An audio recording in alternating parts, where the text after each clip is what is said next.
Good morning, children. Sairam. Welcome to the another class of English literature, chapter number 9. That is the poem Tale of the Custard Dragon by Arjun Nash. Children, I would like to give you a small recap about the author Arjun Nash before continuing with the left portion of the poem.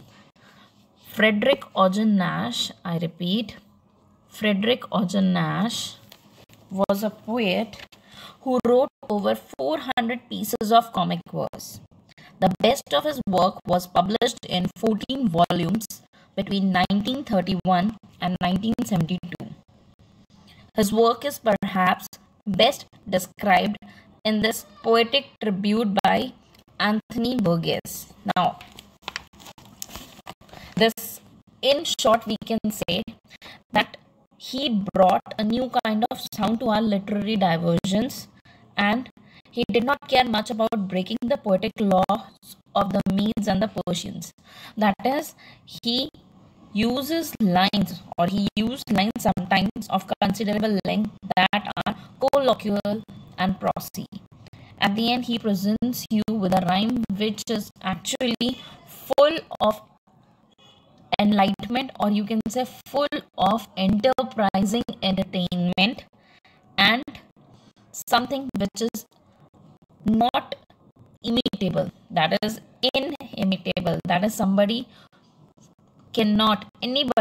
cannot copy his works were totally different from the local norms. So, not taking much time, let's switch to the poem The Tale of the Cursed Dragon, and let's start up with the portions. Now,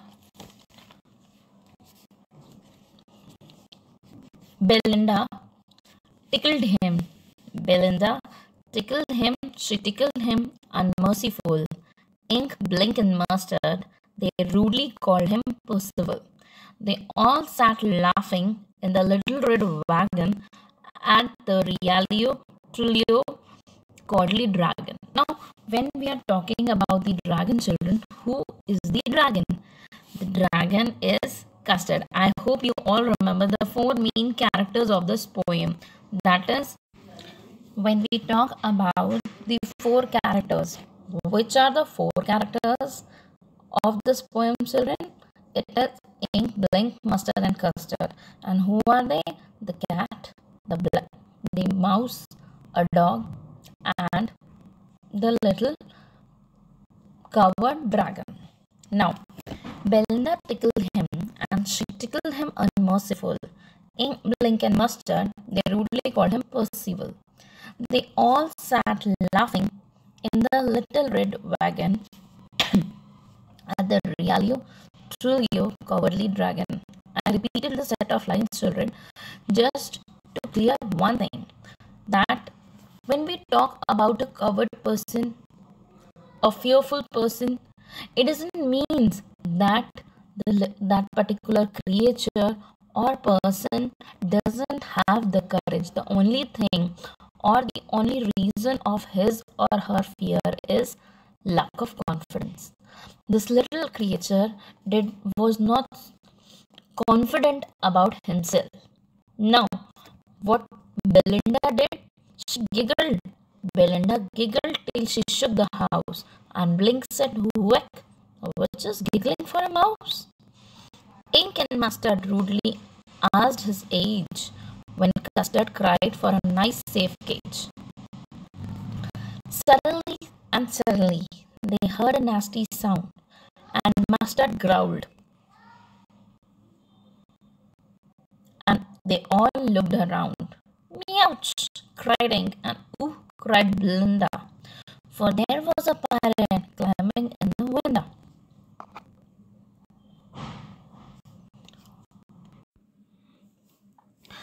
So over here, children, you can see the meaning of tickled is stroke, where it means to tease.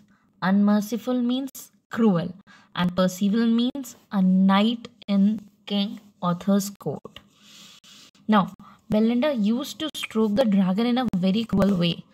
Ink, Blink, and Mustard, I repeat, Ink, Blink, and Mustard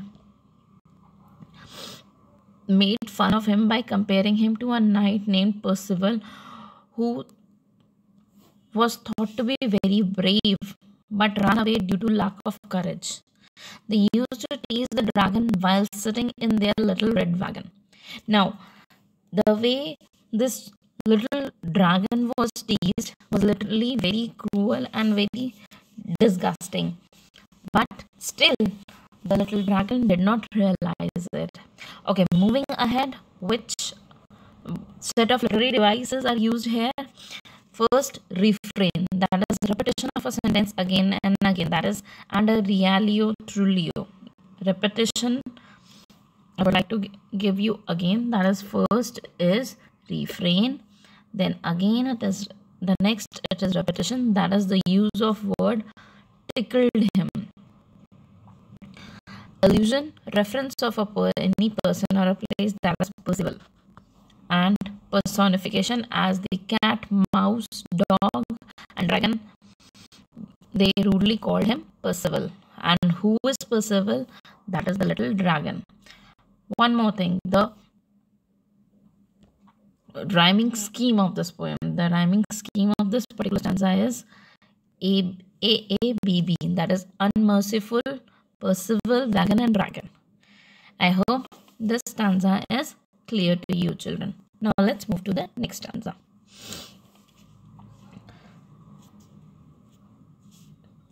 Suddenly, they heard a nasty sound, and Master growled, and they looked all around. Meouch, cried Ink, and ooh, cried Belinda, for there was a pirate climbing in the window. For there was a pirate climbing up the window. So, the meaning of the word here, nasty. The word nasty means bad or unpleasant. Growled means a bark. Pirate, a person who robs ship in the sea. And window, it is used for window in order to create a rhyme, in order to create a rhythmic pattern and a rhyming scheme. So while all of them were making fun of the dragon, they heard a sound of someone entering the house. When they looked towards the window, they saw a pirate climbing up the wall. The dog barked at him and the kitten mewed to him. Belinda cried ooh because all of them were scared of the pirate who robbed ship. But do you think actually something would have happened? No. And before moving ahead, we have the literary devices as well as the rhyming scheme of the stanza. That is AABB again, Belinda, window, and the figure of speech used over here is consonants, onomatopoeia, and poetic license. Now, what is onomatopoeia? I hope you all know the usage of sound of words to create a dramatic effect, and especially when the voices are from the animals. When the voices, certain sounds of animals are used in poetry, these are called as onomatopoeia. And consonants is use of a consonant like S, giving the sound, maintaining the rhythmic sound of S. And poetic license means window, which is written as window in order to create a rhythmic pattern.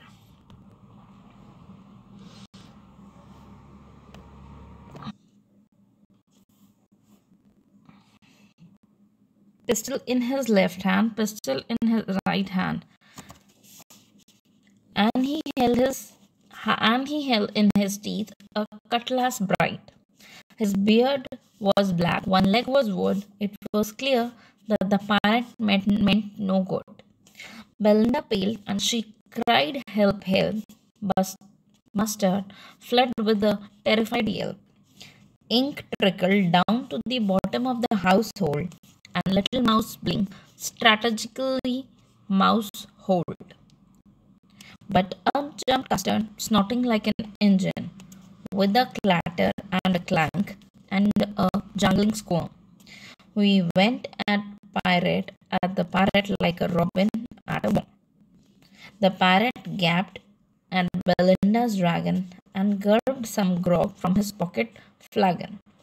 He fired 2 bullets, but they didn't hit, and Custard gobbled him every bit. Now, pistol in his left hand and pistol in his right hand, and he held in his teeth a cutlass bright. Now, what is the meaning of pistol? You all know the meaning of pistol is a handgun. And what is a cutlass? A short sword with a curved blade. Over here, the poet has given the description of the parrot, and he says that the parrot was holding handguns in both of his hands, and he had a little sword too. He was holding his sword with his teeth. He had a black beard. One leg was made of wood. This means that though the parrot was disabled, but still he was very dangerous and frightening. Moreover, he intended to harm them. He had intentions to harm. And the figure of speech used here is the figure of speech, that is the literary device used here is alliteration. That is beard was black, BB again he held his HH. So the first figure of speech used over here is alliteration, and then we have imagery, that is an image is created about the appearance of the parrot. So the parrot entered the Belinda's house, and everyone, now the scene in the house is really very terrifying. What happens next is that when all of them saw the parrot, they got frightened. Belinda was so frightened that she turned yellow due to fear and started crying for help. Mustard, the dog, started crying for help. The kitten Ink ran down towards the bottom of the house as if they have already planned it. The mouse Ink ran into his little mouse hole in order to save himself. So what happened? What feature? That is those creatures, all those people who lived in Belinda's house, who discouraged the little custard dragon, they themselves actually flee away. They actually flee away from the current situation. They eloped from the situation, not even thinking once about Belinda. So what happened next? Before moving to the next stanza, let's have a look on the word meanings. Paled, turned yellow due to fear. Yelp, a short, sharp cry. Trickled, hair, run. Strategically means planned, and mousehole means where a hole in the house where the mouse lives. Transferred, and which are the literary devices used here? Transferred epithet, that is terrified yelp, and repetition is help. Now, in order to have a poetic rhyming scheme, we have used again poetic license, that is use of the word mousehole to rhyme with the word household. Otherwise it could be mousehole, it could have been mousehole also, but it was mousehole. Okay, so what actually picture is being drawn by the poet, that is right now everyone has left the place, that is everyone has hid himself in order to protect themselves. Nobody thought of Belinda. Now what happens next? But up jumped Custard, snorting like an engine, clashed his tail like irons in a dungeon. With a clatter and a clank and a jangling squirm, he went at a parrot like a robin at a worm. Now, children, like a robin at a worm, which figure of speech? Before giving the explanation, simile. The figure of speech used in these lines is simile. I repeat, simile, as if who is compared to whom? The little dragon is compared to a bird, robin, and this bird is famous or you can say it is known for its quick grabbing of worms for his feed. What happened? The pirate grabbed at Belinda's dragon and gulped some grog from his pocket and flagon. He fired 2 bullets, but they didn't hit it, and Custard gobbled him every bit. Now, at such a situation, what happened? When everyone hid themselves in order to save their lives. Who came at the front? Who came at the battling front? Custard the dragon.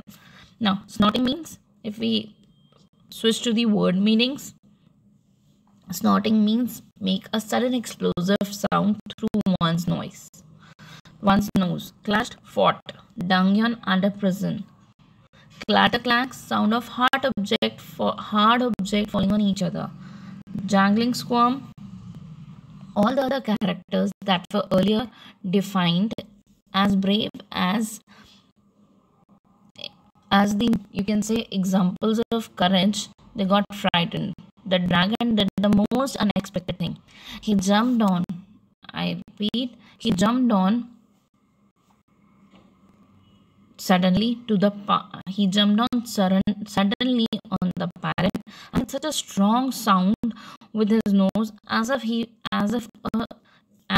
an engine was producing a sharp, strong sound.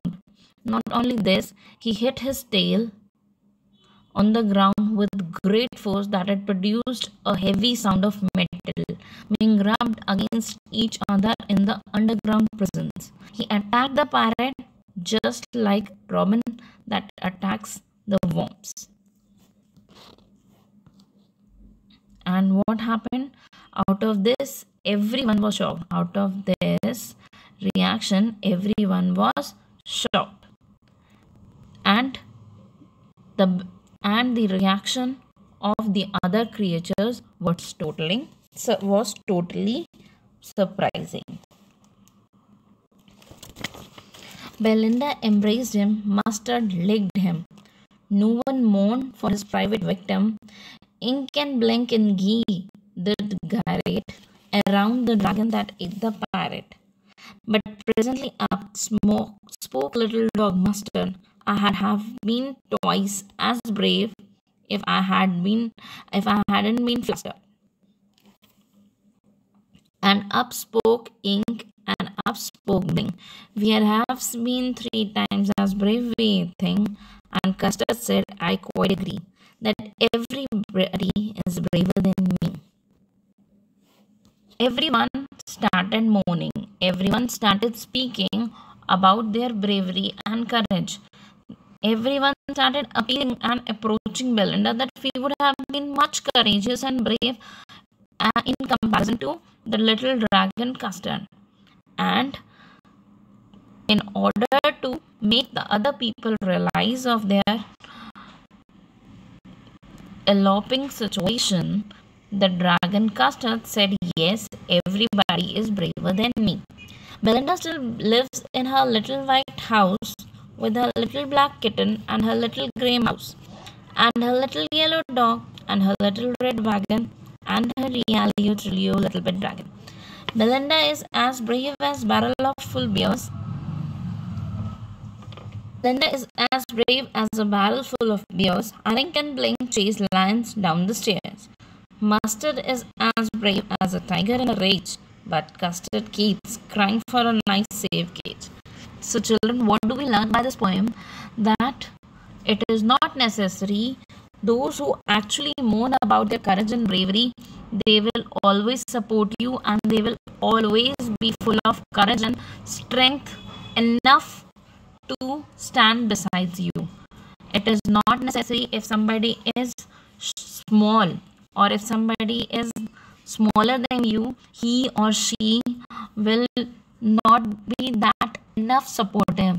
Anyone can be full of support and anyone can help you out to come out of the situation, and you can win the opposite situations with the help and support of even a single small creature. Thank you. Saina, I have a great day.